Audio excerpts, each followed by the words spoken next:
الحمدللہ وحدہ لا شریک لہ والصلاۃ والسلام علی من لا نبی بعدہ۔ تراویح ایک عبادت ہے جو اللہ کی رضا کے لیے لوگ پڑھتے ہیں، اور تراویح پڑھانے والا بھی اللہ کی رضا کے لیے پڑھاتا ہے، اس میں تو کوئی دوسری رائے نہیں ہے۔ باقی مسئلہ جو امام تراویح پڑھاتا ہے اور پورا دن قرآن کریم کو یاد کرتا ہے، قرآن کریم سنانے کے لیے کسی اور مشغلے میں مشغول بھی نہیں ہو سکتا، اور اس کے اخراجات بھی ہیں، اس کی ضرورتیں بھی ہیں، تو اس تراویح پڑھانے والے کو تو پیسوں کی نیت سے نہیں، اللہ کی رضا کے لیے ہی پڑھانی چاہیے۔ لیکن اس کے پیچھے تراویح پڑھنے والوں کو چاہیے اس امام کی خدمت کریں، اس امام کو ہدیہ دیں، اور زیادہ سے زیادہ دینا چاہیے۔ میں اکثر یہ بات عرض کیا کرتا ہوں، ایک بات تو یہ سمجھ لیں کہ جو لوگ یہ چاہتے ہیں کہ تراویح پڑھانے والا اجرت نہ لے، وہ جو کیوں نہیں کر لیتے کہ اپنے بچے کو قرآن کریم پڑھا لیں اور مصلی پر کھڑا کر دیں؟ وہ کیوں نہیں کر لیتے خود قرآن یاد کر لیں اور تراویح پڑھا لیا کریں؟ بھئی آپ پورا دن ملازمت کرتے ہیں، آپ پورا دن تجارت کرتے ہیں، پورا دن آپ دنیاوی کاموں میں مشغول رہتے ہیں، اور حافظ پورا دن قرآن کریم کو یاد کرتا ہے، نہ وہ تجارت کر سکتا ہے نہ ملازمت کر سکتا ہے، قرآن کریم یاد کرتا ہے اور رات کو مصلی پر کھڑے ہو کے پڑھتا ہے۔ اگر کوئی بیچارے کو ایک اٹکن بھی آ جائے تو پوری مسجد شور بھی ڈالتی ہے، کوئی بھول بھی جائے تو آپ کی باتیں بھی سنتا ہے، تو اس کو محنت بھی کرنی پڑتی ہے۔ اس لیے تراویح پڑھانے والے کو تو اللہ کی رضا کے لیے پڑھانا چاہیے، لیکن امام کے پیچھے تراویح پڑھنے والے کو امام کی ضرورتوں کا خیال کرنا چاہیے۔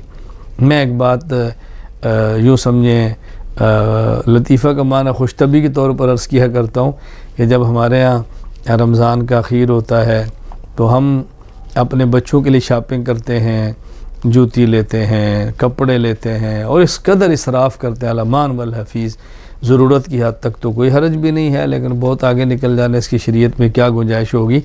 اب آپ نے سب کچھ کر لیا، اب مجھے آپ فرمائیں کہ ایک حافظ صاحب ہیں، قاری صاحب ہیں، وہ پورا مہینہ کچھ نہیں کرتے، قرآن کریم یاد کرتے ہیں اور رات تراویح پڑھاتے ہیں۔ اب وہ اگر مہینے کے بعد گھر جائیں اور اہلیہ پوچھے بھئی میں نے کپڑے لینے ہیں، تو وہ نے کہہ دے بھئی سورۃ النساء کا اجر تم لے لو۔ بیٹی کہتی ہے کہ ابو مجھے جوتی لے کر دے دے، تو کہ بیٹی سورہ بقرہ کا ثواب تم لے لو۔ اب بتاؤ اس سے کیا اس کے گھر کا ماحول ٹھیک ہو جائے گا؟ اس کی ضرورتیں پوری ہو جائیں گی؟ تو جس طرح آپ تراویح پڑھتے ہیں اجر کے لیے، وہ بھی تراویح پڑھاتا ہے اجر ہی کے لیے۔ باقی اس پر یہ دلائل پیش کرنا کہ رسول اکرم صلی اللہ علیہ وسلم اور دیگر انبیاء جب دین بیان کرتے تھے تو یہ فرمایا کرتے تھے یا قوم لا اسألکم علیہ اجرا یا قوم لا اسألکم علیہ مالا، اللہ کے بندو یہ نبی خطاب ان کو کرتے تھے جو نبی کے مخالف ہوتے تھے، جو کافر ہوتے تھے، جو مشرک ہوتے تھے، ان کو پیغمبر یہ بات کہتے ہیں کہ میں تم سے اپنی دعوت پر کوئی معاوضہ نہیں لے رہا۔ لیکن جو پیغمبر کے معتقد تھے، یا پیغمبر نے اپنی ضرورت کبھی ان سے بھی پوری نہیں کرائی، یا نبی کا معتقد ضرورت پوری کرے تو نبی نے مسترد کی ہے، ایسی بات نہیں ہے۔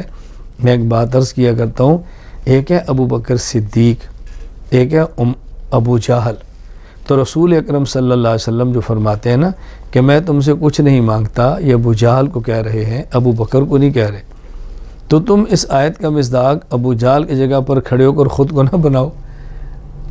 کیسی آپ نے عجیب بات کی، جو خطاب کفار کو ہو رہا ہے وہ آپ اپنے لیے فٹ کر رہے ہیں۔ میں مزید سمجھانے کے لیے کہ تو دیکھو مثلا میں ایک علاقے میں بیان کے لیے جاتا ہوں، اور جو عقیدہ کے اعتبار سے میرے مخالف ہیں، تو ظاہر ہے میں جب بیان کروں گا تو ان سے تو نہیں کہوں گا بھئی میں نے آپ کو عقیدہ سمجھایا ہے تو مجھے چائے پلاؤ، مجھے کھانا کھلاؤ، یہ میں نے آپ کے سونا ہے اسی آن کرو۔ وہ کہیں گے ہم نے بلایا تھا، کیوں آئے تھے تم؟ تو تم نہ آتے نا۔ تو ان کو تو نہیں کہوں گا نا، ان کو تو میں کہوں گا میں تمہیں عقیدہ بتاتا ہوں اور حرام ہے میں تم سے ایک چیز بھی مانگوں۔ لیکن جو میرے عقیدت مند ہے، میرے محبت والے، ان کے پاس آتا ہوں تو ان کو تو بندہ یہ بھی کہتا ہے کہ چائے پلاؤ، بھائی کھانا کھلاؤ، اور بھائی ذرا ایک کپ کافی بنا کے لاؤ۔ تو وہ کہ جی کیا اللہ کے نبی تو فرماتے ہیں میں کچھ نہیں، تم تو ہم سے مانگتے ہو۔ کوئی بھی ایسے نہیں کہتا۔ میں اس لیے گزارش کرتا ہوں فرق سمجھو۔ قرآن کریم میں جو انبیاء کا خطاب ہے کہ ہم کسی سے مطالبہ نہیں کرتے، وہ غیر ہیں، اور علماء جو تقاضا کر بھی لیں تو ان سے کرتے ہیں جو اپنے ہیں۔ اپن اور غیروں میں فرق ہوتا ہے، اپنائیت پیدا کرو، دوریاں پیدا مت کرو۔ آپ یقین فرماؤ اس دور میں یہ جو مستقل مہم چلی ہے، الحمدللہ میری اس پر مستقل فائل بھی ہے، مستقل بیان بھی ہے، اجرت علی تعلیم دین کہ دین پڑھا کر کوئی انسان اجرت لے سکتا ہے یا نہیں، دلائل موجود ہے۔ میں سمجھتا ہوں کہ مستقل ایک محنت اس پہ کی ہے، دین کو مٹانے کے لیے ایک سازش کی گئی ہے۔ کیوں؟ جو مالدار ہے اس نے عالم بن کے جمعہ پڑھانا نہیں، اور جو غریب ہے اس کو تنخواہ دینی نہیں، تو جمعہ کون پڑھائے گا؟ جو مالدار ہے اس نے قاری بن کے بچوں کو پڑھانا نہیں، اور غریب جس نے پڑھانا ہے اس کو تنخواہ دینی نہیں، اچھا قرآن کون پڑھائے گا؟ آپ دیکھیں نا کیسا غیر شعوری طور پہ ایک مہم چلا دی گئی ہے۔ ہمیں اغیار کے پروپیگنڈے کے اندر شریک نہیں ہونا چاہیے۔ اللہ تعالیٰ ہمیں قدر کی توفیق عطا فرمائے۔ اس لیے تراویح پڑھانے والا، حافظ، قاری، مولانا، ان کو چاہیے کہ خالص اللہ کی رضا کے لیے پڑھائیں، اور پڑھنے والوں کو چاہیے کہ دل کھول کے امام کو ہدیہ دیں، اس کی ضرورتوں کا خیال کریں۔ اللہ تعالیٰ ہم سب کو دین پر اپنا سب کچھ لٹانے کی توفیق عطا فرمائے۔ میں تو عرض کیا کرتا ہوں کہ صرف یہ دعا نہ کیا کریں اللہ دین کی خدمت کرنے کی توفیق عطا فرما، بلکہ یہ دعا کیا کریں اے اللہ دین کی خدمت اور دین کی خدمت کرنے والوں کی خدمت، اور پھر وہ جو ہماری خدمت ہے اس کو قبول فرما۔ دین کی خدمت کرنے کی توفیق دے، دین کی خدمت کرنے والوں کی خدمت کرنے کی توفیق دے، اور پھر جو ہم نے خدمت کی اس کو اپنے کرم سے قبول فرما۔